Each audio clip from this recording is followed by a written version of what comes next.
আমি আহি উপস্থিত হৈছোঁ ঢকুৱাখানাত যিজন বিধায়ক আছে তেওঁ এজন মন্ত্ৰী হিচাপে আছে আৰু কিন্তু সেই মন্ত্ৰীজন থকাৰ পিছতো আজি ঢকুৱাখানাবাসী কিন্তু বহু ক্ষেত্ৰত পিছ পৰি আছে। আজি মাথোত গুৱাহাটী মহানগৰীত কেইখনমান ফ্লাইঅভাৰ বনাই পেলাই বিজেপি নেতৃত্বাধীন চৰকাৰখনে উন্নয়নৰ নমুনা দেখাই আছে, কিন্তু আজি আমাৰ খেতিপথাৰবিলাক পৰি আছে। খেতিপথাৰ জলসিঞ্চন বিভাগটো কোনো ধৰণৰ ব্যৱস্থা গ্ৰহণ কৰা নাই। এজন শাসনাধিষ্ঠিত বিধায়ক এজন মন্ত্ৰী থকাৰ পিছতো কিন্তু আজি ঢকুৱাখানাবাসীৰ ৰাইজক মাথো প্ৰতাৰণা কৰি আছে, সেই কথা স্পষ্ট। আৰু গতিকে ৰাইজৰ দলে ৰাইজক লগত লৈ নিশ্চিতভাৱে ঢকুৱাখানা দখল কৰাটো সৰু কথা, সমগ্ৰ অসম দখল কৰিব সেই কথা স্পষ্ট।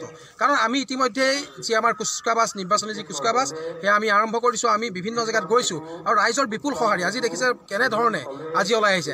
আমাৰ যে ৰাইজৰ দলৰ মিটিং পাতিছোঁ, সেই মিটিঙত কিন্তু কোনো ধৰণৰ পইচা বিতৰণ কৰি আমি কোনো ধৰণৰ গাড়ী প্ৰদান কৰি তেওঁলোকক উঠাই অনা নাই। স্বতঃস্ফূৰ্তভাৱে ৰাইজৰ সঁহাৰি পাইছোঁ, স্বতঃস্ফূৰ্তভাৱে ৰাইজ ওলাই আহিছে। গতিকে এইটো এটা কথা ক'ব বিচাৰোঁ যে যি পৰিৱৰ্তনৰ নামত ঢাপ ঢোল বজাই পেলাই পৰিৱৰ্তনৰ কথা কৈ পেলাই গাদী দখল কৰাৰ পিছত চৰকাৰখনে যেনেধৰণে আমাক খিলঞ্জীয়া ৰাইজৰ ওপৰত মাধমাৰ সদাইছে, ইয়াৰ পৰিণতি 2021 এইখন বিজেপি নেতৃত্বাধীন চৰকাৰে ভুগিবলৈ পাব, সেয়া স্পষ্ট। আৰু আজি এটা কথা চাওক, আজি যদি চাই লখিমপুৰ ধেমাজিবাসী ৰাইজে পুনৰ এখন টুলগেট বনাইছে। অখিল গগৈ ডাঙৰীয়াক জেলত আবদ্ধ কৰি ৰাখি টুলগেট বনাইছে। অখিল গগৈ ডাঙৰীয়া জেলত আবদ্ধ কৰি ৰাখি আপোনাৰ NSPC খোলাত একদম উঠি পৰি লাগিছে চৰকাৰখনে।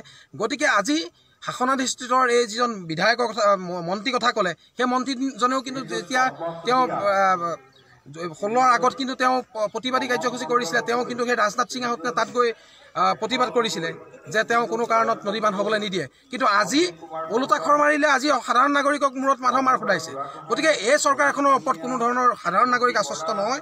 গতিকে সমগ্ৰ অসমবাসী ৰাইজক আমি অনুৰোধ কৰিব বিচাৰোঁ, এইখন চৰকাৰৰ বিৰুদ্ধে সকলো এক হৈ ওলাই আহিব লাগে আৰু এইখন চৰকাৰক উফৰাই পেলাব লাগে। সেইকাৰণে সকলো ৰাইজ সাজু আৰু ঢকুৱাখানাবাসী ৰাইজো সম্পূৰ্ণৰূপে সাজু। যিহেতু আজি চাওক, ঢকুৱাখানা বুলিলে কৃষি চাইটটোত যথেষ্ট আগবঢ়া। ঢকুৱাখানা বুলিলে শিক্ষা নগৰী বুলি ক'ব পাৰি। শিক্ষিত বহু ব্যক্তি এইখন ঢকুৱাখানাৰ পৰা ওলাই গৈ অসমৰ প্ৰেক্ষাপটত তেওঁলোকে প্ৰতিনিধিত্ব কৰি আছে, কিন্তু আজি ঢকুৱাখানাবাসী ৰাইজক মাথো টুপি পিন্ধাই আছে। গতিকে এই টুপিবাজি বিজেপি নেতৃত্বাধীন চৰকাৰখনক আৰু আমি খিলঞ্জীয়া ৰাইজে কৰিবলৈ নিদিওঁ, সেই কথা স্পষ্ট। আজি য'ত ঢকুৱাখানাত আমি আহি উপস্থিত হৈছোঁ, ঢকুৱাখানাত যিজন বিধায়ক আছে তেওঁ এজন মন্ত্ৰী হিচাপে আছে আৰু কিন্তু সেই মন্ত্ৰীজন থকাৰ পিছতো আজি ঢকুৱাখানাবাসী কিন্তু বহু ক্ষেত্ৰত পিছ পৰি আছে। আজি মাথোত গুৱাহাটী মহানগৰীত কেইখনমান ফ্লাইঅভাৰ বনাই পেলাই বিজেপি নেতৃত্বাধীন চৰকাৰখনে উন্নয়নৰ নমুনা দেখাই আছে, কিন্তু আজি আমাৰ খেতিপথাৰবিলাক পৰি আছে। খেতিপথাৰ জলসিঞ্চন বিভাগটো কোনো ধৰণৰ ব্যৱস্থা গ্ৰহণ কৰা নাই। এজন শাসনাধিষ্ঠিত বিধায়ক এজন মন্ত্ৰী থকাৰ পিছতো কিন্তু আজি ঢকুৱাখানাবাসীৰ ৰাইজক মাথো প্ৰতাৰণা কৰি আছে, সেই কথা স্পষ্ট। আৰু গতিকে ৰাইজৰ দলে ৰাইজক লগত লৈ